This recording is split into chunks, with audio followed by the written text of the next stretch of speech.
The screaming started again.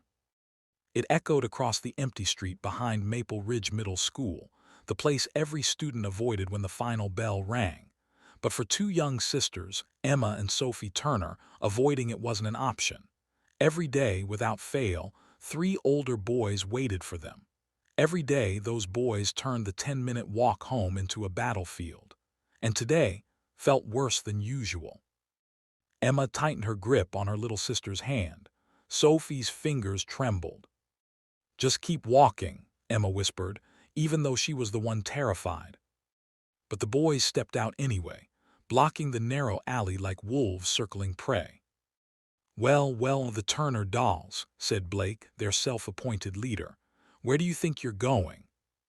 Sophie swallowed hard. Emma stepped in front of her, shaky but determined. She knew what was coming: the snatching of backpacks, the mocking, the name-calling, and the one thing that always broke Sophie down: the threats to hurt her if she didn't stop wearing her late mother's locket. Today, Blake reached for it. And that's when everything changed. Just as the boys cornered the girls, just as Sophie's voice cracked with fear, a deep, thunderous engine rolled across the alley. Not one engine, not two, 6. The kind that made the ground tremble, the kind that made grown men move aside. The girls looked up. 6 massive motorcycles turned the corner, their riders wearing matching black vests stitched with the emblem of the Iron Guardians Motorcycle Club, a club infamous for standing up for the helpless. And among them was a man whose name would become their guardian angel. Reed Bear Maddox. Part 1. The Fear They Lived With. Emma and Sophie weren't helpless girls. They were bright, kind, and brave, but they were alone.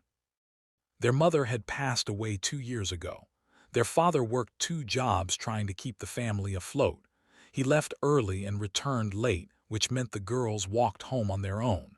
He knew they struggled in school, but they never told him about the bullying. They didn't want to add to his stress. Day after day, the harassment grew worse. Blake tripped Sophie whenever he could. His friends grabbed Emma's backpack and tossed it around like a game. They smeared mud on their uniforms. They laughed when Sophie cried, mocking her locket, saying she didn't deserve to remember her mother.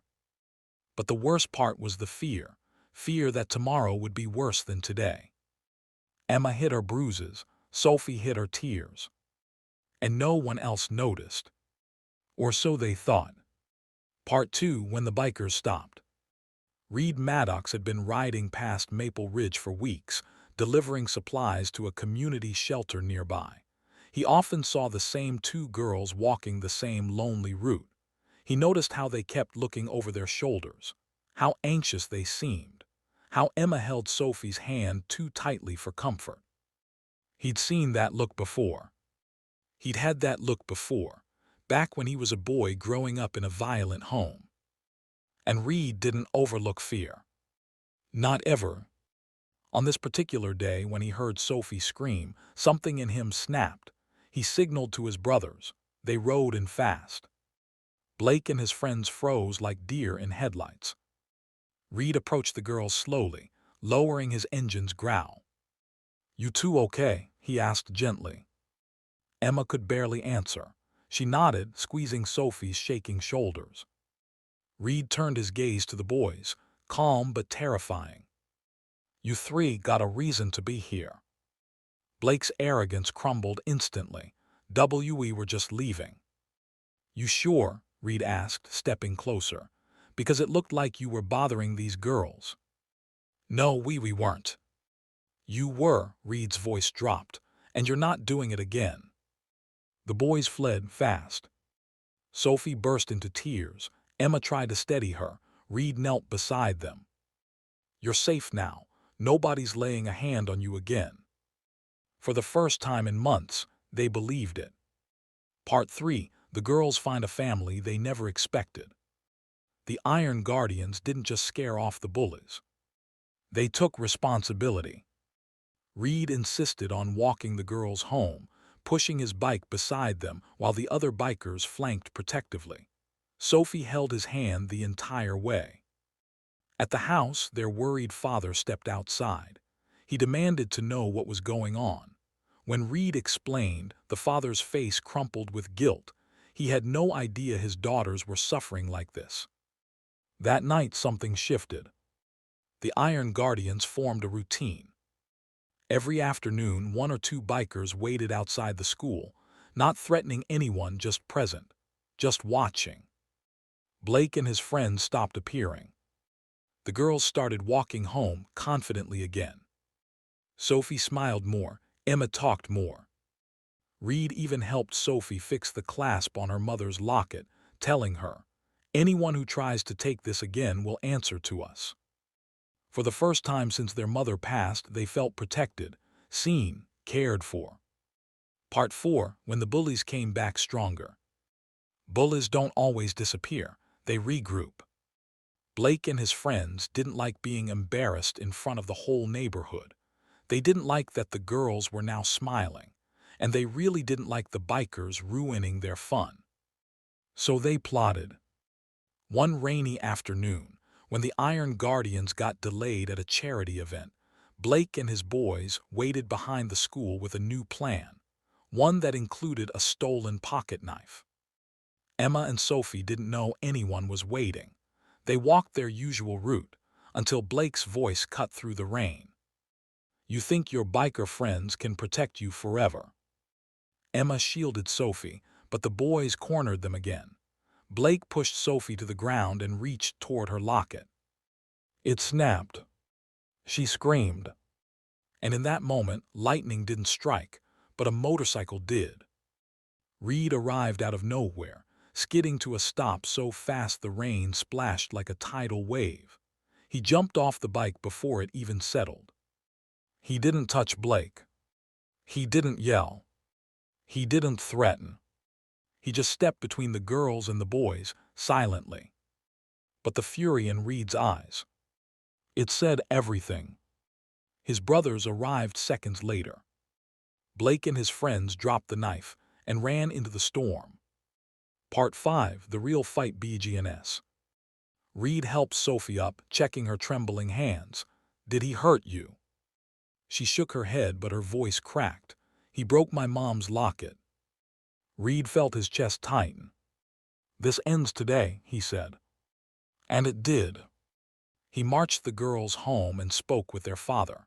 Then the Iron Guardians attended a meeting with the school. The principal, previously unaware of the severity, took immediate action. Blake was suspended and put into mandatory counseling. The other boys were disciplined. A new safety program was launched. A supervised walkway was added for students who felt unsafe. The school's attitude changed overnight. But so did Emma and Sophie's lives. They weren't just being protected anymore, they were being empowered. Reed taught them self-defense.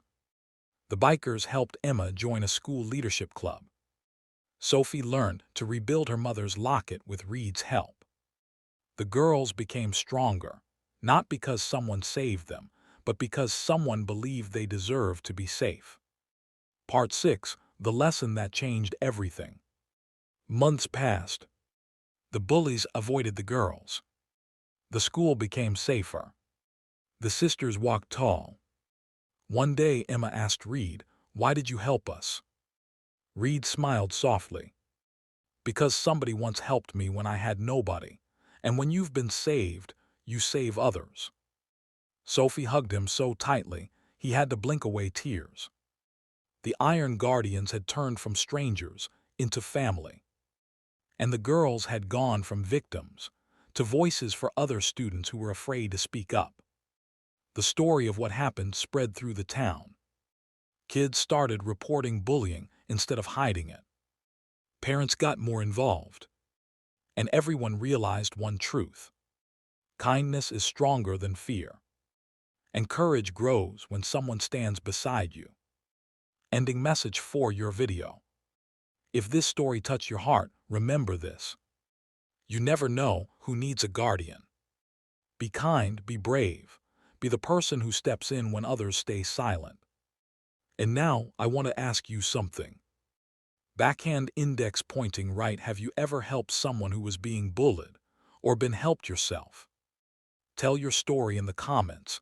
Your words might inspire someone who needs it today. And don't forget to like, subscribe, and share this video to support the channel. Sparkles be kind, always sparkles.